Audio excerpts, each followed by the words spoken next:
Lauren, your brother Michael has the whole day planned out already. He knows exactly how to keep everyone happy without any unnecessary drama. I told him you might have some thoughts about how things should go, but he said he would handle it, so you wouldn't feel overwhelmed. He never makes a big deal out of these things the way you sometimes do. He just takes care of it. Your mother and I were saying the other day how lucky we are to have a son who puts family first like that. If you can manage to not turn the 4th into one of your lectures about fairness, it would mean a lot to all of us. Hi, my name is Lauren Bennett. I am 29 years old. The call ended and I sat on the edge of my bed phone, still warm in my hand. Those words were not new. They were the same ones my father had been handing me for years, wrapped in that calm, reasonable tone he used whenever he wanted me to understand that Michael was the steady one and I was the complication. I had heard variations of it at Thanksgiving dinners during quick Sunday calls and in the background of every family photo he posted online. The surface always looked warm and united. Underneath every sentence reminded me I was the one who needed managing. I almost canceled on Sarah that afternoon. The coffee shop was only 10 minutes from my apartment, and we had been planning it for weeks, but after the call, my chest felt tight and I did not trust my voice to stay steady.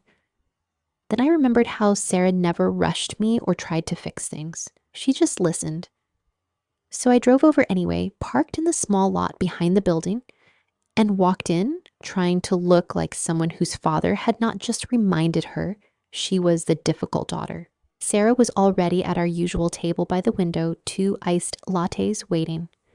We talked about work first. She had just wrapped a big project at the marketing firm where we had both started after college. I told her about the client presentation I was dreading the following week. It felt normal for a few minutes. Then her phone lit up on the table. She glanced at the screen, frowned, and turned the phone face down quickly. Her expression shifted in that small way people do when they are deciding whether to say something. Lauren, she said after a long pause, I need to show you something. It came through the family group chat this morning. Thomas must have hit the wrong button when he was forwarding those photos from the lake last weekend. The whole thread popped up in the main chat before anyone caught it. She slid her phone across the table.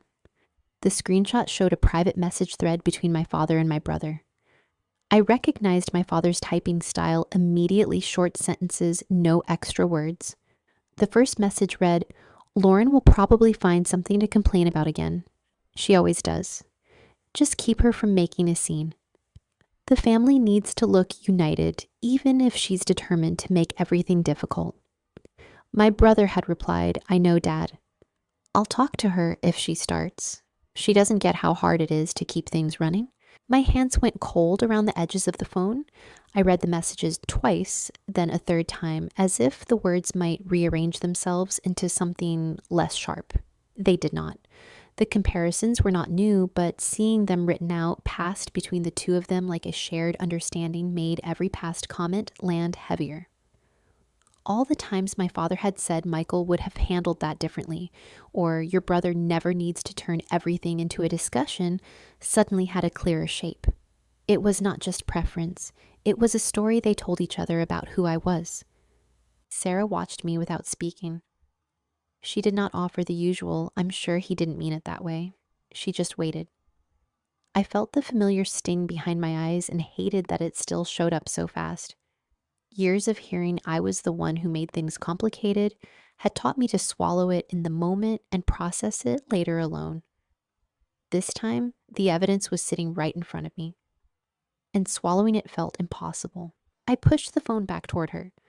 My voice came out quieter than I expected. Can you send that to me? I need to look at it again when I'm not sitting in the middle of a coffee shop. She nodded and tapped the screen. A moment later, my own phone vibrated with the screenshot. We sat in silence for a while after that. Sarah eventually changed the subject to something lighter, but the air between us had shifted.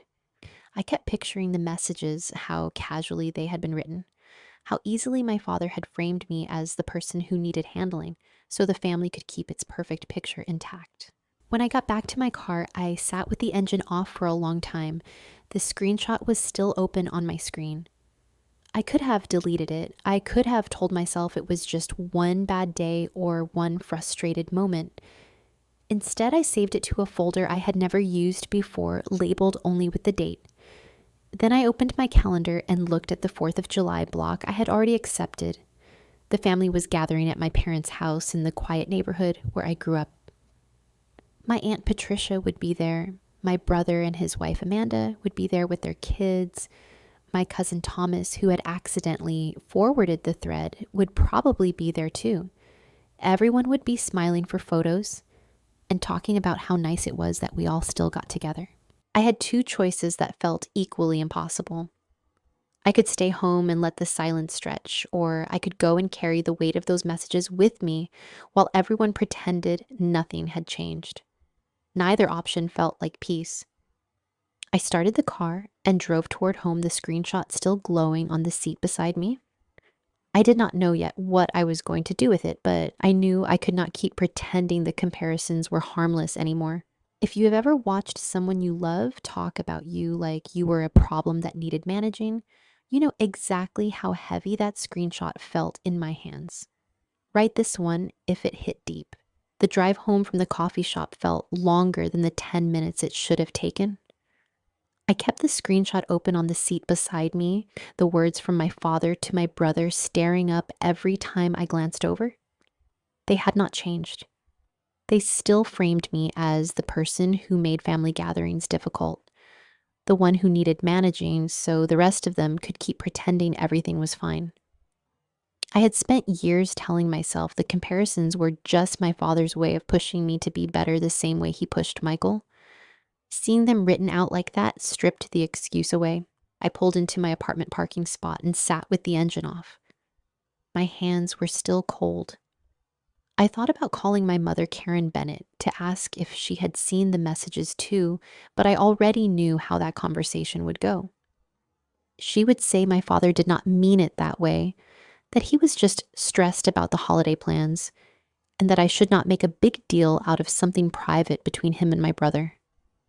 She had used those same gentle deflections for years. I saved the screenshot again this time to a locked folder, then went inside and tried to eat something. The food tasted like nothing. Later that evening, my brother Michael texted. It was short the way his messages always were when he was relaying something from our father. Dad wants to know if you're still coming tomorrow. Amanda's making her potato salad, and the kids are excited to see you. Let me know if you need a ride. I stared at the screen for a long time before typing back that I would be there. I did not mention the forwarded thread. I wanted to see if anyone else would bring it up first, or if they would all keep performing the version of our family where I was the only one who ever caused friction. The next morning, I woke up with the same tight feeling in my chest. I almost stayed home. Then I remembered how many times I had chosen the easier path of silence and how little it had changed. I got dressed, packed a small bag with a change of clothes in case I decided not to stay the night, and drove the 40 minutes to the quiet neighborhood where I grew up. The houses were the same as always, lawns, neatly mowed American flags already out for the holiday. My parents' house sat at the end of the cul-de-sac, the same two-story with the wide front porch where we used to take holiday photos every year. My Aunt Patricia Hayes was already there when I arrived. She pulled me into a hug on the front steps and held on a second longer than usual. You look tired, honey, she said quietly. I almost told her right then about the messages, but my father, David Bennett, came out onto the porch before I could. He smiled the same calm smile he always used in public and told me Michael and Amanda were out back with the kids. Then he added into that same reasonable tone from the phone call, your brother has everything under control. You can just relax and enjoy yourself today. The words landed exactly where he intended. I felt the old reflex to shrink to make myself smaller so I would not be the difficult one. I nodded and walked through the house to the backyard. My brother Michael was at the grill flipping burgers and talking to my cousin Thomas Reed about some baseball game. Thomas looked up when he saw me and his face went red. He had been the one who accidentally forwarded the private thread. He mumbled something about being glad I made it and then found an excuse to go inside. Amanda, my brother's wife, gave me a quick wave from the picnic table where she was cutting watermelon for the kids. She did not meet my eyes for long. The afternoon moved in the familiar rhythm of these gatherings. My mother, Karen, carried out trays of food and made sure everyone had drinks. My father sat in his usual chair under the big oak tree and told stories about the hardware store he and Michael ran together. Every story somehow circled back to how reliable Michael was, how he never needed extra praise or special handling.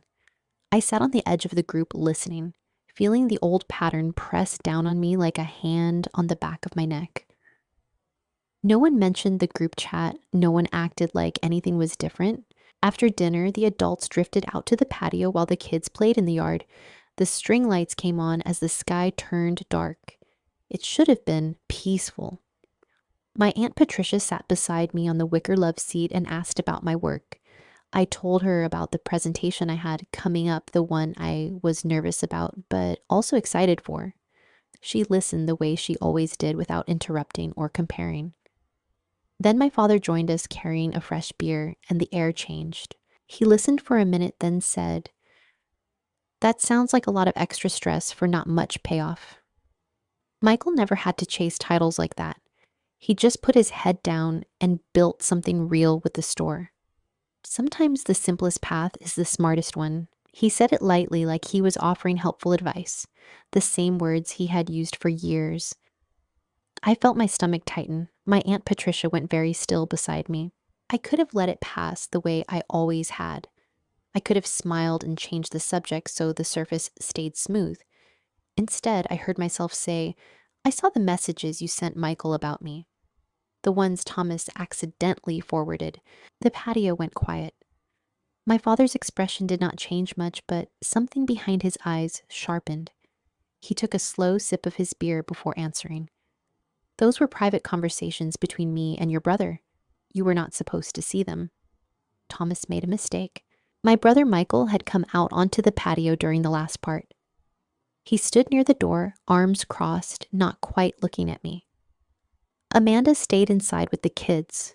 My mother hovered in the doorway, her hands twisting the dish towel she had been holding. My Aunt Patricia reached over and put her hand on my arm, a small, steady pressure. I kept my voice even though my hands were shaking in my lap. "You called me difficult?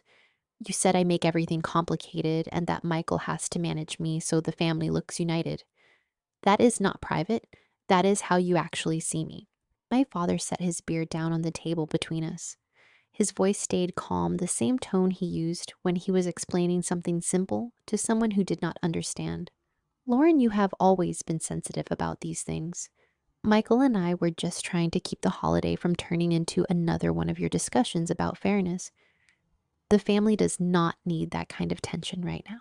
The words hit the same place the phone call had hit, the same place every comparison had landed for years. I felt the old urge to apologize, to make it smaller, so everyone could go back to the version where I was the problem and they were just trying to keep the peace. My Aunt Patricia's hand stayed on my arm. She had not spoken yet, but I could feel her waiting. My brother finally said something from the doorway. "Dad's right. You take everything too personally. We were just venting.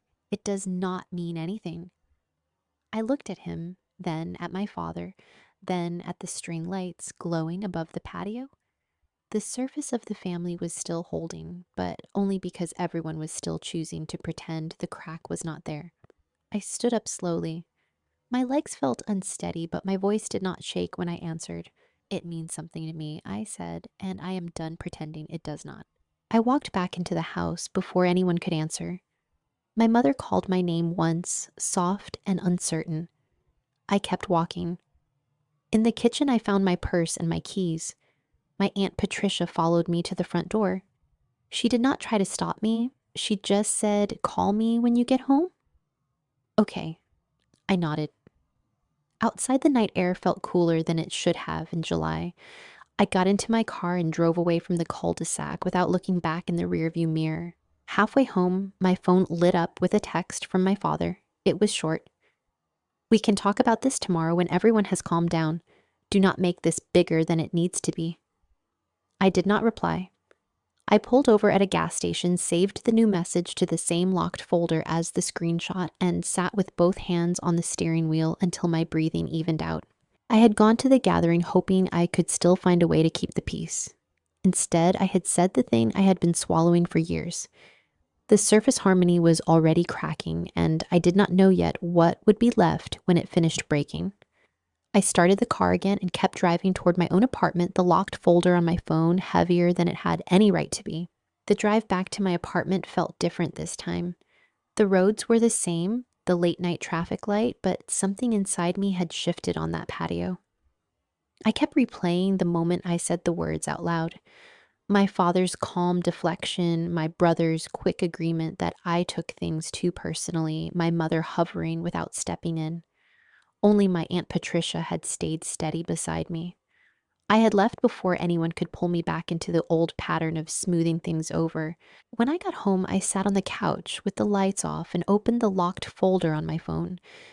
The original screenshot from Thomas Reed's accidental forward and the new text from my father sat side by side. I read them once more, then closed the folder. I did not delete them yet. They were evidence of something I had felt for years, but never had proof of until now. The constant comparisons had never been about helping me improve. They had been about keeping the story intact that my brother Michael was the reliable one and I was the complication who needed managing. My phone rang a little after midnight. It was my Aunt Patricia. I almost let it go to voicemail, but something in me needed to hear another voice that had not tried to minimize what happened. I saw the messages too, she said, without small talk. Thomas showed me the thread after you left. Your father and Michael have been talking about you like that for a while. I should have said something sooner instead of letting it slide because it was family. I'm sorry for that. Her words landed differently than any apology I had ever received from my parents. She did not defend them or tell me to understand their stress. She simply named what had been happening. We talked for almost an hour. She told me she had noticed the pattern for years, how my father's praise for Michael always came with an unspoken criticism of me, how family gatherings had started feeling like performances, where I was expected to play the difficult daughter so everyone else could feel united. Hearing her say it out loud made the years of comparisons feel less like my own sensitivity and more like a system that had been running without my consent. She asked if I was okay. I told her I did not know yet. I felt lighter for having spoken, but the cost was already showing. The family group chat had gone quiet since I left. No one had sent the usual safe drive home messages. My mother had not called. My brother had not texted again. The surface harmony my father valued so much was already cracking, and I was the one who had refused to keep pretending it was whole. The next morning, my father texted again. We should talk this through like adults instead of making a scene at every gathering. Your mother is upset.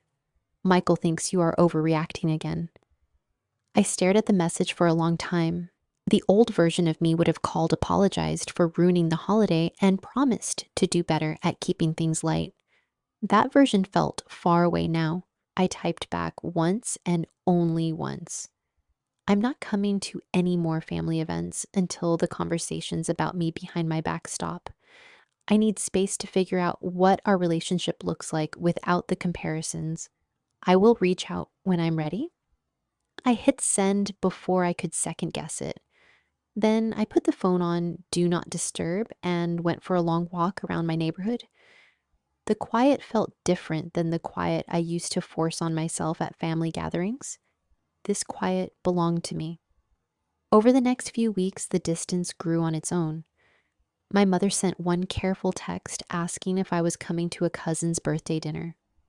I replied that I was not. She did not push.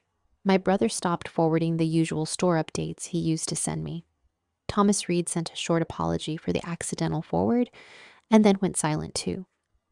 The relatives who had always filled the group chat with photos and plans slowly stopped including me in the threads. It was not dramatic.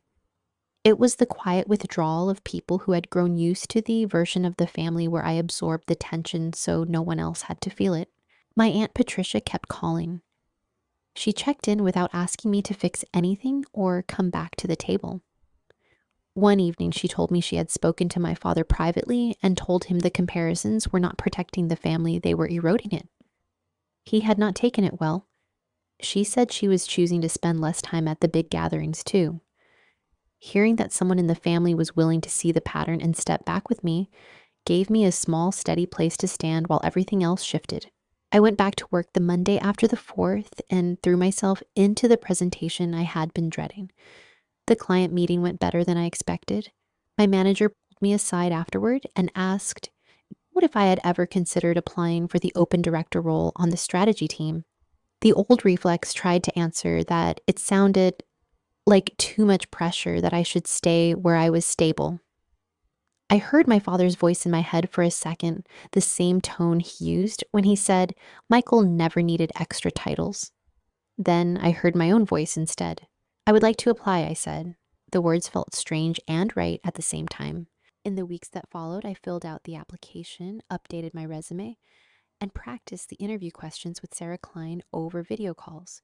She did not know the full story of the patio, but she knew I had finally stopped shrinking to fit other people's comfort. When I got the offer 3 weeks later, I sat in my car in the parking garage and cried for the first time since the gathering, not because I had won anything, because I had stopped waiting for my father or my brother to see my worth before I claimed it for myself. I still have the locked folder on my phone. I have not opened it in weeks. Some days I think about deleting it. Other days I think it is useful to remember exactly how the comparisons sounded when no one thought I would ever see them. Either way, the folder does not control me anymore. It is just a record of something that used to hurt more than it does now. My father has not texted again since my boundary message. My mother sends a short thinking of you note every couple of weeks. My brother has not reached out at all. The surface level harmony is gone and I do not miss it. What I have instead is quieter and smaller. I have my Aunt Patricia checking in because she chooses to not because a holiday requires it. I have Sarah and a few other friends who do not need me to play a role. I have work that challenges me without requiring me to prove I'm not difficult. I have evenings where I can sit on my own couch and not calculate how my presence might be received. The hardest part was not leaving the patio that night. The hardest part was accepting that protecting my peace would cost me the version of family I had spent years trying to preserve. Blood relation had never guaranteed respect or fairness. It had only guaranteed proximity and the expectation that I would keep the peace at my own expense. Choosing myself meant losing the easy access to people who had never been willing to see me clearly. That loss still aches on some days. On other days, it feels like the necessary price of finally breathing without waiting for permission. I do not know what the next holiday season will look like. I may spend it with my aunt or with friends or by myself. I do know that I will not spend it managing other people's comfort at the cost of my own. The comparisons do not define me anymore. The forwarded messages do not define the family anymore either. What remains is whatever each of us is willing to build honestly without the old story that one of us had to be the problem so the rest could feel united. If you have ever had to choose between keeping a painful peace and telling the truth out loud, you know how expensive that choice can feel. Write this one if it hit deep. Thank you for listening to my story.